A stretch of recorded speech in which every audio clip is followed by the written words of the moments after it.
नमस्कार दोस्तों, मैं हूं आनंद और आप देख रहे हैं सफाई की। इस अंक में पहली बात जो हम करने जा रहे हैं वह है शर्मिष्ठा पनोली को लेकर। शर्मिष्ठा एक लॉ की स्टूडेंट है पुणे में, जो कि गुड़गांव से है। शर्मिष्ठा भारत पाकिस्तान के मुद्दों के ऊपर बोलने के लिए फेमस हुई थी और वह उसके ऊपर वीडियो बनाया करती थी। तो होता यह है कि एक वीडियो में वह बॉलीवुड के एक्टर्स को क्रिटिसाइज करते हुए कुछ कह देती है जो कि आपत्तिजनक था एक मजहब को लेकर। उस वीडियो में होता यह है कि 15 मिनट के वीडियो में 20-25 सेकंड का एक पोर्शन था जिस पर बंगाल में एक वजाहत खान नामक व्यक्ति उसके विरुद्ध पुलिस कंप्लेंट दायर कर देता है। तो क्या था, बंगाल पुलिस को बहाना चाहिए था उसे अरेस्ट करने का, और उसके लिए वह बंगाल से गुड़गांव आती है और बंगाल पुलिस उसे ले जाती है। उसकी बेल सोमवार को कोलकाता हाई कोर्ट यह कहकर खारिज कर देता है कि वह अगर 2 दिन जेल में रह लेगी तो कोई आसमान सर पे नहीं टूट जाएगा। बाद में शर्मिष्ठा को 5 तारीख को बेल तो मिल गई, पर यह कितना हास्यास्पद है दोस्तों। शायद सुप्रीम कोर्ट का ही एक कथन है कि bail is an order and jail is an exception. तो शर्मिष्ठा जो कि शारीरिक रूप से ठीक नहीं थी, उसे पहले ये प्रिविलेज क्यों नहीं दी गई? कोर्ट मोहम्मद जुबैर जैसे लोगों को बेल देने में देरी नहीं करता, यहाँ तक कि एक्स्ट्रा टाइम रखता है और उसकी सुनवाई उसी दिन पूरी कर दी जाती है। और यही नहीं, उसे भविष्य में दायर हुए किसी भी केस के लिए पहले से ही बेल दे दी गई है, ऐसी घोषणा कोर्ट ने की थी। तो ऐसी कुछ प्रिविलेज किसी हिंदू को क्यों नहीं मिलती? हमारे भगवान, रीति रिवाज, त्योहार को लेके मुस्लिम समुदाय के लोग अभद्र और गंदी टिप्पणियां सोशल मीडिया में किया करते हैं। बहुत बार पुलिस कंप्लेंट दायर नहीं करती, और अगर करती है तो कोर्ट सुनवाई नहीं करता, और अगर सुनवाई करता है तो उन लोगों को एकदम से बेल मिल जाती है। पर हिंदुओं से संबंधित ऐसा कभी कुछ होता नहीं। हमारे लोग उनके मजहब को लेकर अगर गलती से कुछ कह देते हैं तो उनको जेल मिलती है, और अगर जेल से उन्हें आज़ादी मिल जाए तो जैसे नुपुर शर्मा के मामले में हुआ था कुछ लोगों के संबंधित, वैसा कुछ होता है। हमारे लिए ना कोई राजनीतिक दल कुछ आवाज उठाता है, ना कोई हमारा संरक्षण करता है। आखिर देश में फ्रीडम ऑफ एक्सप्रेशन है तो कहाँ है? क्या यह बस एक समुदाय के लोगों के लिए है जो जो चाहें वैसा हमारे धर्म को लेके कहते रहे तो उन्हें कुछ भी नहीं होता? ना उन्हें जेल मिलती है ना कुछ, बस खाना पूर्ति होती है। तो वापस आते हैं शर्मिष्ठा के केस के ऊपर। इसकी कंप्लेंट करने वाला वजाहत खान अपने सोशल मीडिया में भगवान कृष्ण जी, हिंदू धर्म और माता कामाख्या देवी इत्यादि के लिए कैसे कैसी बातें कर चुका है, वे आप सोशल मीडिया एक्स पे जाके चेक कर सकते हैं, जहां पे बहुत सारे यूजर्स ने इसके ऊपर कहा है। तो ये तो दोगलापन हुआ।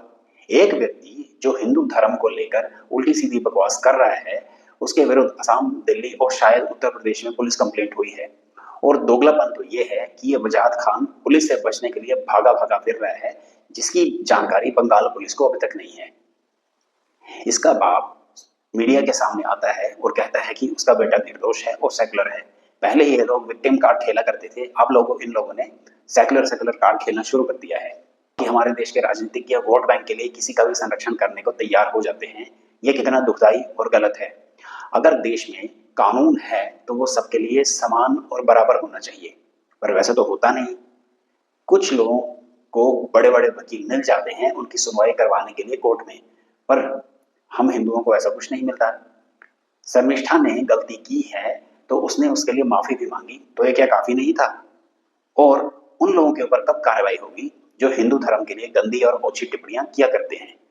अगली बात करना चाहूंगा ऑपरेशन स्पाइडरवेब की, जिसमें यूक्रेन रशिया के मिलिट्री एयर बेसिस पर ड्रोन से हमले करता है। होता यह है कि ट्रकों में भर के यूक्रेन ड्रोन्स को रशिया की एयर बेसिस के पास पहुंचा देता है और रिमोट ऑपरेटेड तरीके से सोमवार को रूस पे हमला होता है। इसे अमल में लाने के लिए यूक्रेन को लगभग 18 महीने लगे, ऐसा बताया जाता है। इस हमले में रूस के 8 से 12 बोम्बर्स तहस नहस हुए। पहले ये समझ नहीं आ रहा था कि हुआ कैसे, हालांकि इसमें यूक्रेन की कोई काबिलियत नहीं थी। इसमें अमेरिका और नाटो का रोल है। नाटो और अमेरिका बिल्कुल नहीं चाहते कि यूक्रेन और रूस के बीच शांति वार्ता हो। वह चाहते हैं कि दुनिया की इस जगह पे इंस्टेबिलिटी रहे, लोग मरते रहें और रूस को किसी भी तरीके से तबाह किया जाए। रूस ने इस हमले का जवाब दिया, यूक्रेन के कई शहरों पे मिसाइल दाग के। राष्ट्रपति पुतिन के सामने ये लड़ाई ना का सवाल बन चुकी है। सन 2022 से ये लड़ाई चालू है, जिसमें रूस यूक्रेन के 25 से 30% हिस्से पे कब्जा कर चुका है, पर लड़ाई है कि खत्म होने का नाम नहीं ले रही। जब भी कोई शांति वार्ता की ओर कदम बढ़ता है कुछ ना कुछ यूक्रेन, नाटो, अमेरिका ऐसा कर देते हैं जिससे शांति वार्ता विफल हो जाए। यूक्रेन अमेरिका के सहारे हमला तो कर रहा है, पर इसे इसका बहुत भुगतान भी देना पड़ रहा है। यूक्रेन की सरकार अपने विरोधियों को दबा रही है और दुनिया भर की फेक न्यूज को फैलाने में लगी हुई है। उसे वेस्टर्न मीडिया का भी पूरा सहयोग है, जबकि रूस के पास ऐसा कोई प्रिविलेज या एडवांटेज नहीं है। रूस का एक ही मानना है कि यूक्रेन को नाटो में शामिल नहीं होना चाहिए। यह उसकी सुरक्षा के ऊपर बहुत बड़ा सवाल होगा। इस युद्ध का क्या अंजाम होगा वो भविष्य तय करेगा, पर मुझे नहीं लगता कि यूक्रेन युद्ध को जीत पाएगा या रूस से वो 30% हिस्सा वापस ले पाएगा। राष्ट्रपति पुतिन ऐसे व्यक्ति हैं नहीं कि शांति वार्ता के नाम पे वो जीता हुआ हिस्सा यूक्रेन को वापस कर दें। तो देखिए आगे क्या होता है, उसमें आप और मैं नजर बनाए रखेंगे। अगली बात करते हैं अमेरिका में हुए गृह युद्ध की। आप जानते हैं कि इलॉन मस्क ने एक बिल के विरोध में ट्रंप एडमिनिस्ट्रेशन से इस्तीफा दे दिया। दरअसल बिल लाया गया था अमेरिका में खर्चे बढ़ाने के लिए, जो कि डोज के सिद्धांतों से बिल्कुल अलग है। पहले डोनाल्ड ट्रंप से एक प्रतिक्रिया आई जिसमें वो बता रहे थे कि इलॉन मस्क बिल का इसलिए विरोध कर रहे हैं कि अमेरिका की सरकार ईवी इलेक्ट्रिक व्हीकल्स पे जो सब्सिडी मिलती है उसे खत्म करने जा रही है। फिर क्या था, इलॉन मस्क ने ट्रंप को जिस तरीके से घेरा वह बड़ा मजेदार था। मस्क ने इतना तक कह दिया कि ट्रंप एप्स्टीन लिस्ट इसलिए जारी नहीं कर रहे क्योंकि इसमें उसका नाम भी शामिल है। ये न्यूक्लियर बम फोड़ने जैसा है। एप्स्टीन लिस्ट क्या है वो मैं चाहता हूं आप गूगल करके सर्च करें। यह युद्ध दो लोगों की ईगो का मामला बन चुका है। ऐसे लोग जो किसी की सुनना नहीं चाहते। तो जब ऐसे लोग मिलते हैं तो कब पटाखे फूट जाएं उसका पता नहीं। परंतु ट्रंप एक ऐसे व्यक्ति हैं जिनके साथ काम करना बेहद मुश्किल है। आप उनके पहले कार्यकाल में कितने लोगों को फायर किया गया उसके ऊपर जरा सर्च कीजिएगा। यह युद्ध अभी अपने आरंभिक दौर में है।